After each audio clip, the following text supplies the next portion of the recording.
কথায় আছে না, তারা মা যদি না চায় শত চেষ্টা করলেও তারা মায়ের কাছে যাওয়া যায় না। সেদিন আমরা জয় মা তারা বলে বেরিয়ে পড়লাম তারা মায়ের উদ্দেশ্যে, তারা মাকে পুজো দেব বলে। তো এই কথাটা কেন বললাম সেটা আমি তোমাদেরকে বলবো। কারণ 25 সালের প্রথম দিকে আমরা একবার যাব ভেবেছিলাম, ব্যাগপত্র গোছানো হয়ে গেছে। যাওয়ার 1-2 ঘন্টা আগে জানতে পারি আমরা যেতে পারবো না একটা প্রবলেমের কারণে। তখন মনটা সত্যিই খুব খারাপ হয়ে গেছিলো। তো এবার আর নয়, 25 সালের শেষের দিকে আমি মায়ের কাছে যেতে পেরেছি, মা আমাকে ডেকেছে তার কাছে, তার পুজো দিতে পেরেছি। আর তারপরে বড় কথা হচ্ছে, মায়ের পুজো দিয়ে আমি যে শান্তিটা পেয়েছি, মানে এর থেকে বড় শান্তি আর কিছুতেই হতে পারে না। আমরা ওখানে গিয়ে স্পেশাল টিকিট কেটে, পুরোহিতটা আমাদের খুবই ভালো ছিল।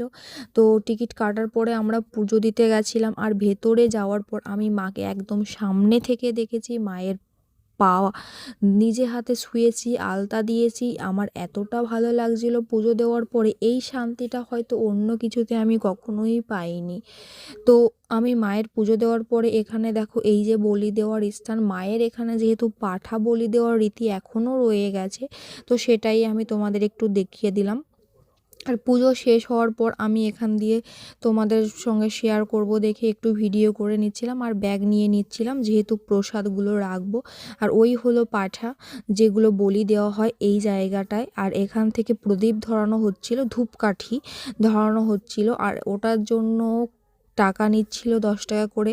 তারপরে এখান থেকে ধরানোর পর আমার বর এখান থেকে প্রদীপ ধরাচ্ছিল, আর তারপরে প্রদীপ ধরানোর পর আরতি দিয়ে, সত্যি মানে এখানে যে কাজগুলো হচ্ছে বা যাই হচ্ছে না কেন, আমার এতটা ভালো লাগছিল। আমি আমি মানে ওখানে যে প্রদীপ ধরাবো, আমি আরতি দেবো, সেই চেঞ্জটা আমার ছিল না। কারণ আমি মাকে পুজো দেওয়ার পর সম্পূর্ণ অন্যরকম হয়ে গেছিলাম, আমার ভালো লাগছিল।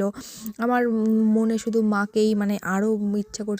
আমি অনেকটা টাইম ধরে দেখি, যেহেতু এখানে প্রচুর ভিড় হয়, তাহলে ওই রকমভাবে তো ইচ্ছা হয় না। তাই আমি যতটা পেরেছিলাম ততটা টাইম মাকে দেখেছি, আর মায়ের ওখানে বসে মাকে মানে ফিল করতে পারছিলাম যে মা হয়তো আছে, মা সত্যিই আমাকে ডেকেছে, এই জন্য আমি আসতে পেরেছি, নিজেকে ধন্য মনে করছিলাম যে। তারপরে চলে গেলাম এই যে এই দিকটায়, এখানে হচ্ছে দ্বারকা নদী। তোমরা হয়তো অনেকেই শুনেছো দ্বারকা নদীর কথা। দেখো এখন প্রায় শুকিয়ে গেছে, কিছু কিছু জায়গায় জল আছে, কিন্তু এখানে পরিবেশটা খুবই নোংরা হয়ে রয়েছে জলের মধ্যে, মানে অনেক নোংরা। যে নদীটা, সেই নদীটা প্রায় শুকিয়ে যাওয়ার উপক্রম হয়েছে। তো আমরা ব্রিজের ওখানে গিয়ে একটু ভিডিও টিডিও করে নিচ্ছিলাম, আর এখানে আই লাভ তারাপীঠ দেখতে পেলাম, তো ওখানেও একটু ভিডিও করে নিচ্ছিলাম। আর আমাদের পুজো দেওয়া হয়ে গেছে, আমরা এখন বেরিয়ে পড়বো দেখে আবার রুমে চলে আসছিলাম।